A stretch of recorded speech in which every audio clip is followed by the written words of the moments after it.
A paz do Senhor, meus irmãos, tudo bem? Estamos estudando as lições bíblicas da CPAD, que é essa capa aqui, terceiro trimestre de 2020. Aqui na capa tem o título: Os princípios divinos em tempos de crise e a reconstrução de Jerusalém e o avivamento espiritual como exemplos para os nossos dias. A lição a qual nós iremos estudar hoje é a lição 4, que tem por título: A construção do templo enfrentou oposição. Texto áureo. Assim edificamos o muro e todo o muro se cerrou até a sua metade, porque o coração do povo se inclinou a trabalhar. Neemias capítulo 4, versículo 6. Verdade prática: se confiarmos verdadeiramente em Deus, venceremos todas as resistências do maligno. Vamos passar agora para a nossa introdução da nossa lição. A nossa introdução diz assim: o altar havia sido restaurado, a festa dos tabernáculos celebrada e o holocausto contínuo estava sendo oferecido cada dia conforme o rito. A vida espiritual dos judeus que haviam retornado do cativeiro seguia o que estava prescrito na lei de Moisés. Somente esperava o momento de iniciar a reedificação do templo. Então aqui, meus irmãos, na nossa introdução, nos diz que o povo judeu, eles já haviam retornado ali do exílio da Babilônia, eles já haviam restaurado o altar, e com o altar restaurado, eles já estavam oferecendo holocaustos ali perfeito a Deus ali diariamente, e a vida espiritual ali dos judeus seguia o que estava prescrito ali na lei de Moisés. E eles voltaram a fazer a festa dos tabernáculos. E eles apenas estavam esperando o momento de começar a reedificação do templo. Tópico número 1. Os alicerces do templo são lançados. Depois que os materiais para a construção do templo chegaram, segundo a concessão feita pelo rei Ciro da Pérsia, Zorobabel e os que haviam voltado do cativeiro lançaram os alicerces do templo. Todos apresentavam muita animação para o trabalho. Aqui no tópico número 1, nós vimos, meus irmãos, que o povo judeu ali estava muito animado para o trabalho. E o importante nós ver aqui no tópico 1 é que os materiais para a construção do templo eles vieram do mesmo local da onde vieram os materiais do antigo templo de Salomão. Vou dar um exemplo aqui para os irmãos. O povo de Israel, quando estava ali no deserto, Deus ali falou com Moisés, falou para ele construir o tabernáculo. E o tabernáculo deveria ser daquela forma em que Deus havia falado para ele, por dentro e por fora. Tem que ser perfeitamente do jeito que Deus ordenou que fizesse o tabernáculo. Então Moisés obedeceu ali a voz do Senhor e construiu o tabernáculo do jeito que Deus falou, tanto por dentro quanto por fora. Todos os detalhes que Deus ali falou, Moisés fez. Então, é a mesma coisa aqui, meus irmãos. Quando o povo judeu voltou do exílio na Babilônia, eles foram buscar os materiais do templo, aonde vieram os materiais do antigo templo. Todos os materiais vieram do mesmo local da onde vieram os materiais do antigo templo de Salomão. Porque as coisas de Deus têm que ser perfeitamente do jeito que Deus ordenou. Tem que ser detalhe por detalhe. Tem que ser detalhada as coisas de Deus. Amém? Subtópico número 1. O lançamento dos alicerces foi celebrado com uma solenidade. Os sacerdotes, já paramentados com suas trombetas, e os levitas, filhos de Asaf, com os saltérios, para louvarem ao Senhor conforme a instituição de Davi, rei de Israel, todos os que assistiram ao lançamento dos alicerces expressaram seus sentimentos com tão grande júbilo que as suas vozes se ouviam de muito longe. Aqui, meus irmãos, o subtópico número 1 nos diz que os sacerdotes com as suas trombetas e os levitas, filhos de Asaf, com os saltérios, e o povo que estava ali assistindo ali o lançamento dos alicerces, eles começaram a louvar, eles estavam muito felizes ali, louvando a Deus ali com muita alegria, e eles estavam louvando a Deus tão alto, mas tão alto, que ali o povo vizinho ali de Israel, o povo inimigo ali de Israel, eles escutaram ali aquele louvor ali dos judeus. Os samaritanos ali escutaram aquele louvor dos judeus ali, aquele louvor de felicidade. Então, com certeza ali os samaritanos eles ficaram com inveja ali dos judeus. Subtópico 2. A reedificação do templo. A reedificação do templo foi resultado do despertamento que veio através de Ciro, rei da Pérsia. Convém lembrar que o despertamento pentecostal que chegou ao Brasil em 1911 trouxe consigo uma verdadeira renovação da doutrina da Igreja de Deus, que pode ser simbolizada pelo templo de Deus. A Igreja de Deus é um mistério que não pode ser compreendida pelo homem natural. Aqui, meus irmãos, na letra, no subtópico número 2, nos dá um exemplo de como foi o avivamento pentecostal aqui no Brasil, de como o avivamento pentecostal aqui no Brasil chegou. O despertamento espiritual aqui no Brasil chegou no século XX, há um século atrás. O sueco Gunnar Wingren foi atraído até a cidade de Chicago pelos rumores de um novo avivamento. Então, ele foi até a cidade de Chicago, lá nos Estados Unidos, atrás desse avivamento. Ele creu nesse avivamento e foi batizado pelo Espírito Santo. E lá nos Estados Unidos, ele conheceu Daniel Berg. Os dois passaram a frequentar a Igreja Batista.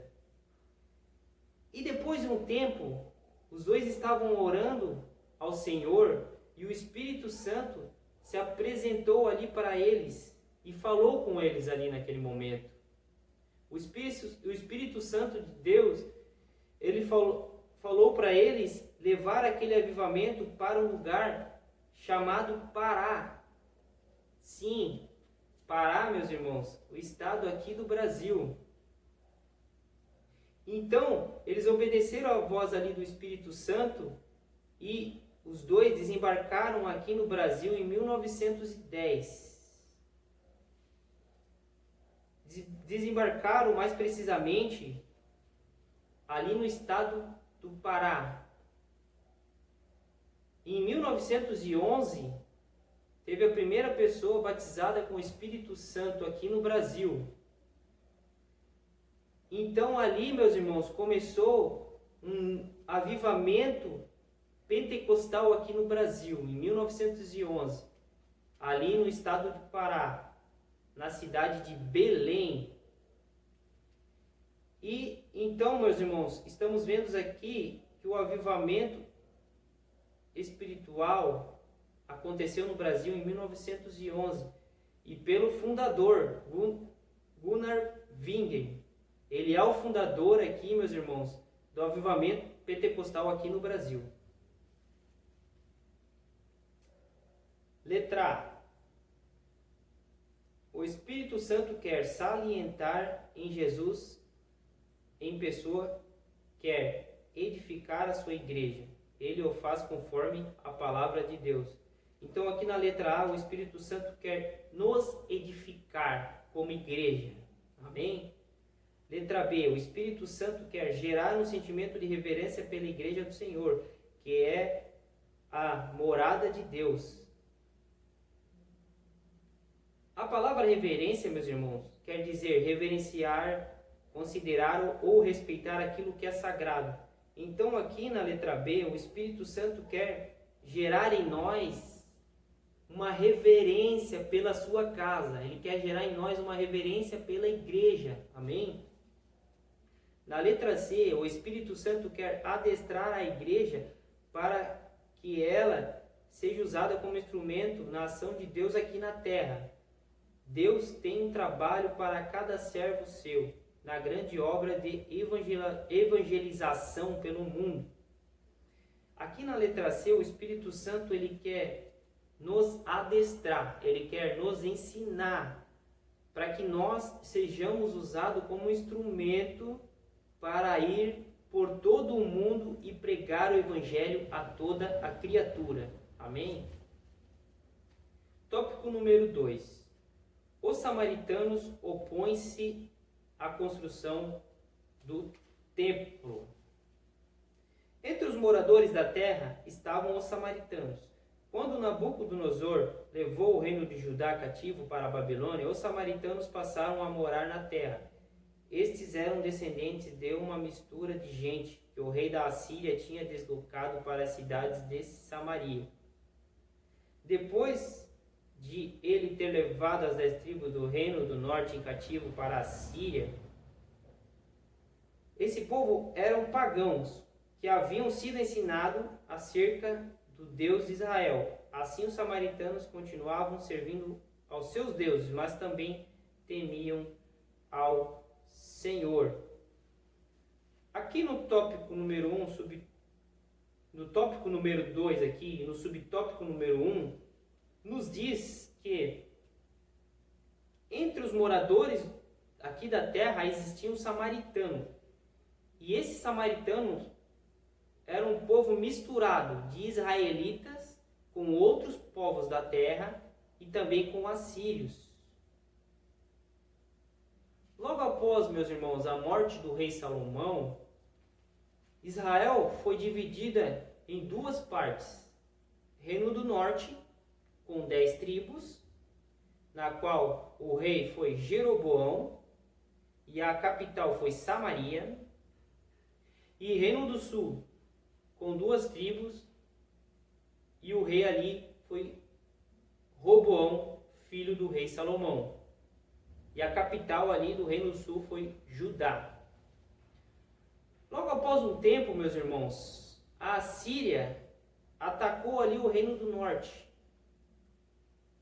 A Assíria ali atacou eles ali, o Reino do Norte, e levou todos os israelitas ali do Reino do Norte, das 10 tribos do Reino do Norte, cativo até a Assíria.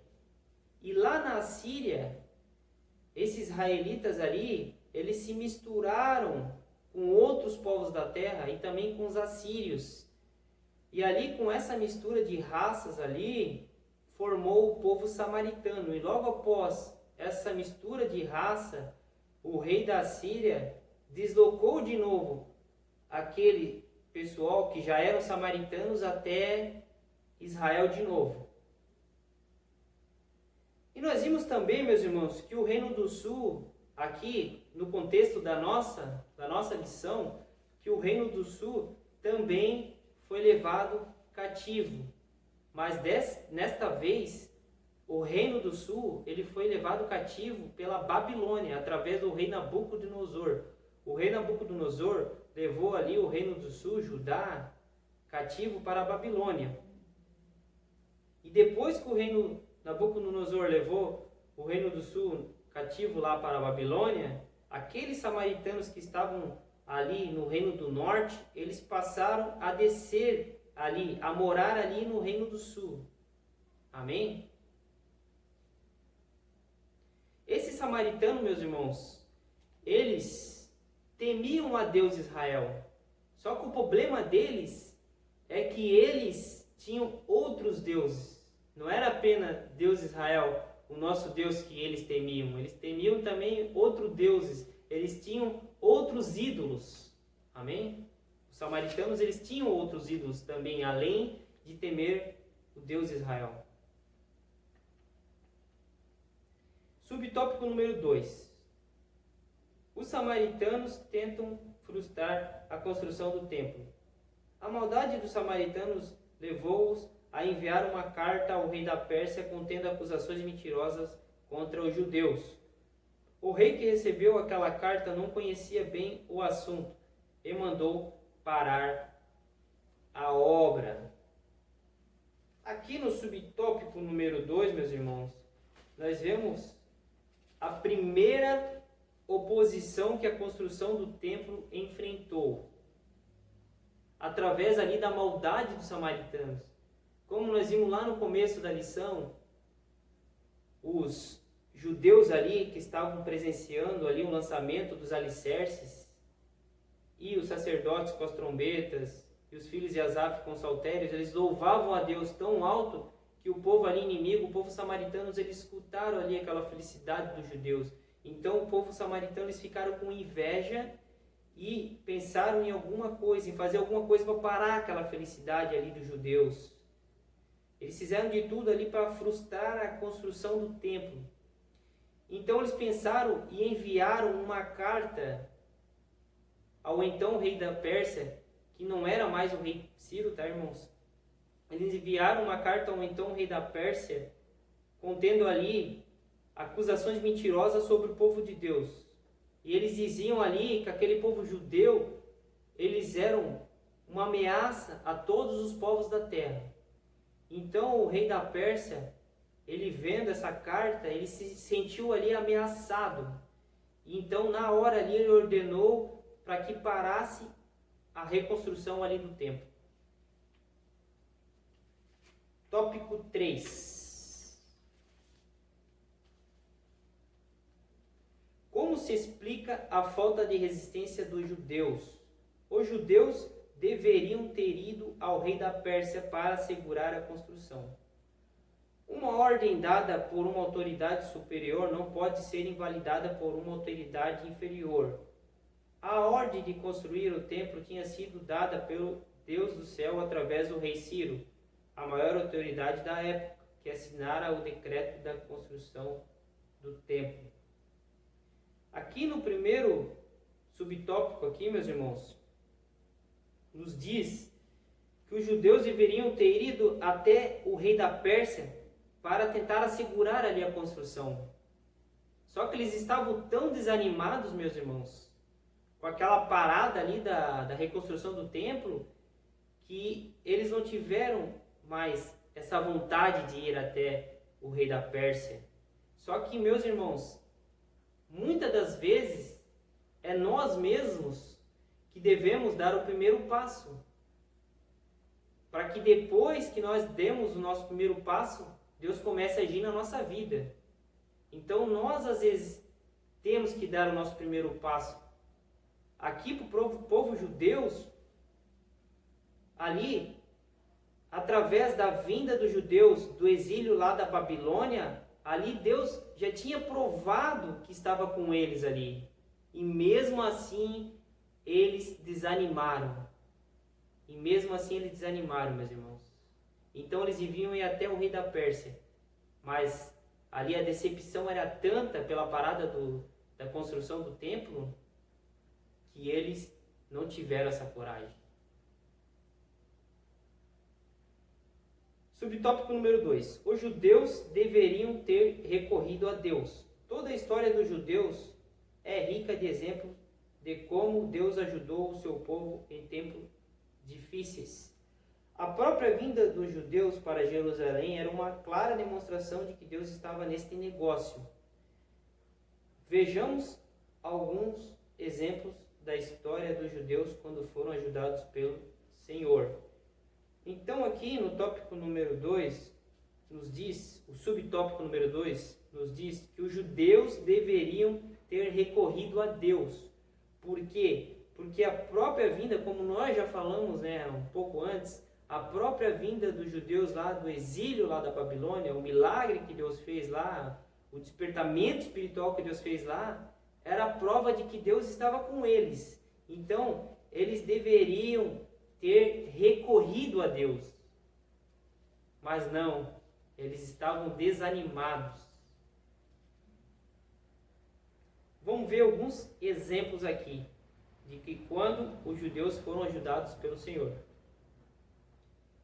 Letra A. Nos dias do rei Ezequias, Judá foi cercado pelo exército do rei da Síria, que ameaçava fazer com Judá o que já havia feito com o reino de Israel, levá-los em cativeiro. Nesta hora de perigo, o rei Ezequias buscou ao Senhor e foi ouvido, pois um anjo feriu o arraial dos assírios, destruindo 185 mil soldados.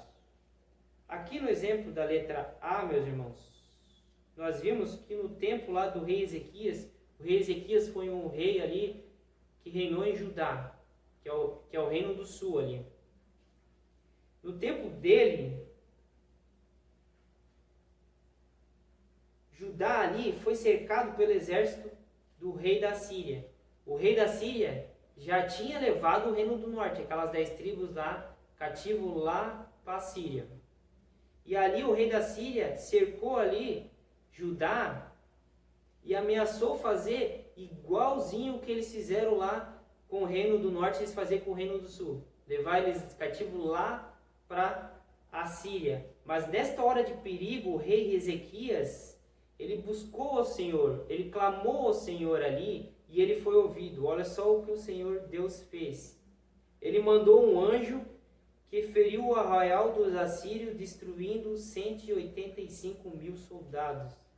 Olha só, meus irmãos, é num momento difícil que nós temos que clamar a Deus, pedir socorro a Deus. E Deus nos atende, como atendeu aqui o povo de Judá, ferindo e destruindo 185 mil soldados. Que maravilha!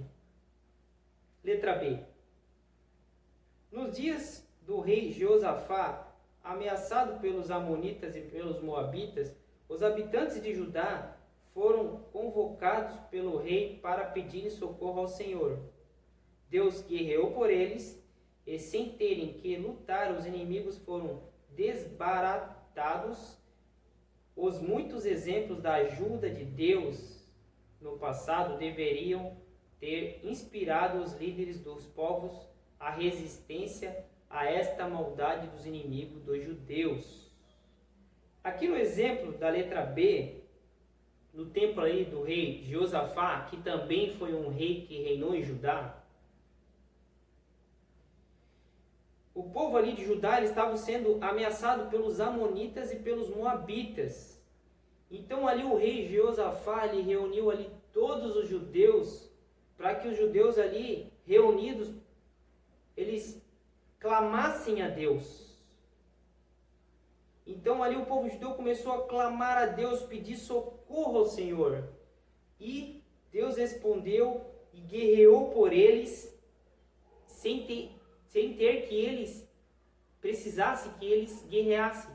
Então ali Deus guerreou por eles e eles não precisaram guerrear ali contra os moabitas e os amonitas.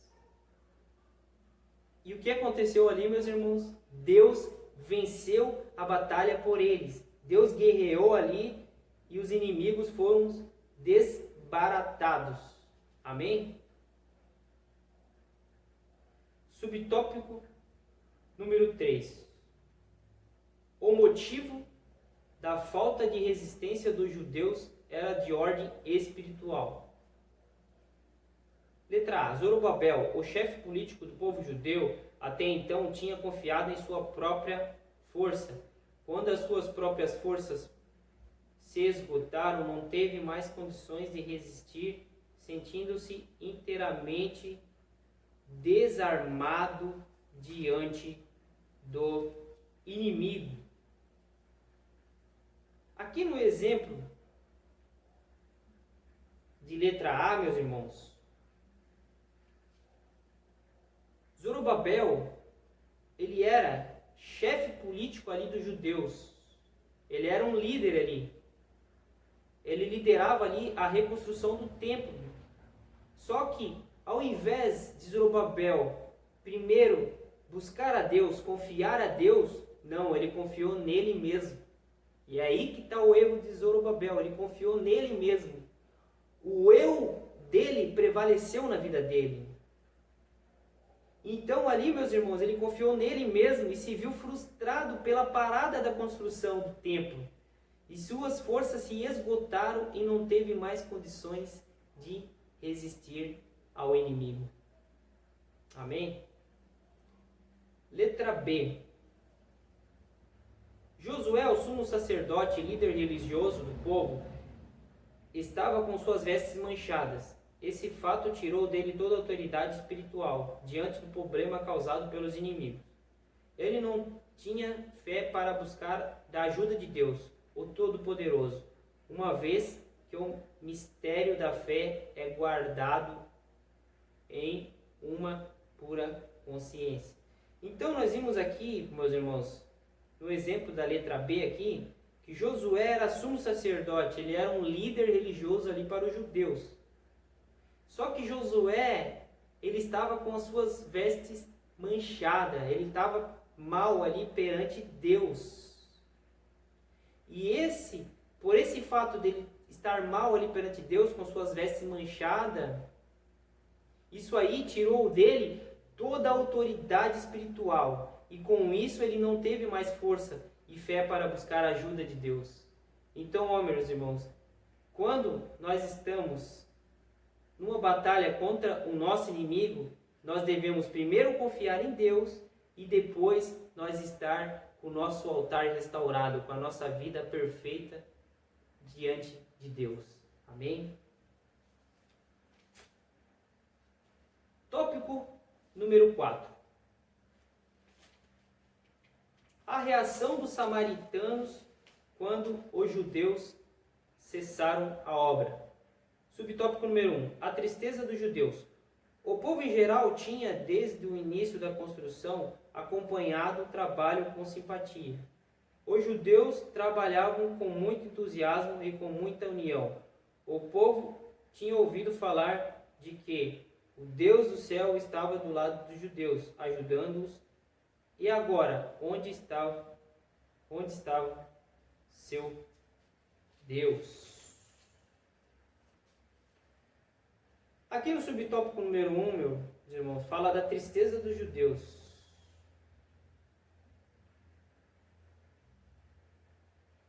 Aqui nos diz, meus irmãos, que os judeus caíram num desânimo tão grande, mas tão grande, que os samaritanos, que eram os inimigos ali, eles questionaram ali o povo judeu.